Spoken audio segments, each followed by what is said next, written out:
Praise the Lord. புது வாழ்வு தந்தவரே, புது துவக்கம் தந்தவரே, புது வாழ்வு தந்தவரே, புது துவக்கம் தந்தவரே, நன்றி உமக்கு நன்றி முழு மனதுடன் சொல்கிறோம்.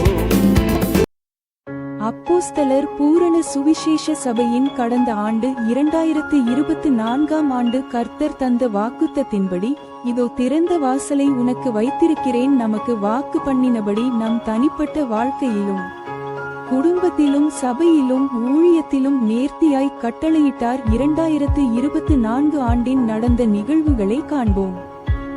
எண்ணற்ற ஆச்சரியங்கள் தேவன் நம்மை நடத்தினார். ஜனவரி மாதம் முதல் டிசம்பர் மாதம் வரை நம்மை நடத்தினார். நமது சபையின் போதகர் ஊழியக்காரர் பாஸ்டர் ஜான்சன் ஐயா அவர்களால் ஒவ்வொரு வாரம் ஞாயிற்றுக்கிழமை காலை பரிசுத்த ஆராதனையில் ஒவ்வொரு வாரமும் புது புது தலைப்புடன் தேவனுடைய ஆராதனை நடத்தப்பட்டது. அநேகர் விசுவாசிகள் அவர்கள் பாடலுடனும் தேவனுடைய துதியும் தேவ நாளையத்தில் நிறைவான சாட்சியும் காணிக்கைகளும் தேவனுக்கு பிரியமாய் நடத்தப்பட்டது. அது மட்டுமல்லாமல் தேவனுக்கு பிரியமான சிறு பிள்ளைகளுக்கான விடுமுறை வேதாகமம் பள்ளி நடத்தப்பட்டது. அநேக தேவ பிள்ளைகள் கலந்து கொண்டனர். நிறைவான உணவும் சிற்றுண்டியும் வழங்கப்பட்டது.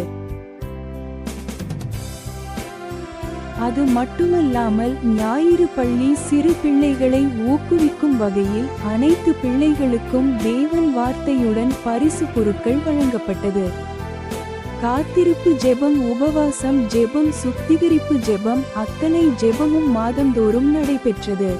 கர்த்தர் நேர்த்தியாய் நடத்தினார். அமல் சமூக வலைதளங்கள் மூலமாக தேவனுடைய வார்த்தை வெளிப்பட்டது. இமானுவேல் ஊழியம் மூலமாக அனைத்து விசுவாசிகளுக்கு கர்த்தர் வார்த்தை கொண்டு போய் சேர்க்கப்பட்டது. மற்றும் ஒவ்வொரு மாதமும் ஒவ்வொரு மருத்துவமனை வியாதியினால் பாதிக்கப்பட்ட மக்களுக்கு ஆண்டவருடைய வார்த்தை கொண்டு சேர்க்கப்பட்டது. மாதந்தோறும் ஒவ்வொரு விசுவாசிகளின் இல்லத்திற்கு சென்று தேவனுடைய வார்த்தை அறிவிக்கப்பட்டது. மாதந்தோறும் குடும்ப ஆசீர்வாதம் ஜெபம் நிறைவாய் செய்யப்பட்டது. முதலாவது கர்த்தருக்கு நன்றி, பாஸ்டர் குடும்பத்தினருக்கு நன்றி, ஆலயம் வழங்கின குடும்பத்தினருக்கு நன்றி, இசை அமைத்து தந்தவர்களுக்கு, ஆலயத்தில் தேவனுக்கு பணிவிடை செய்த அனைத்து பிள்ளைகளுக்கும் நன்றி.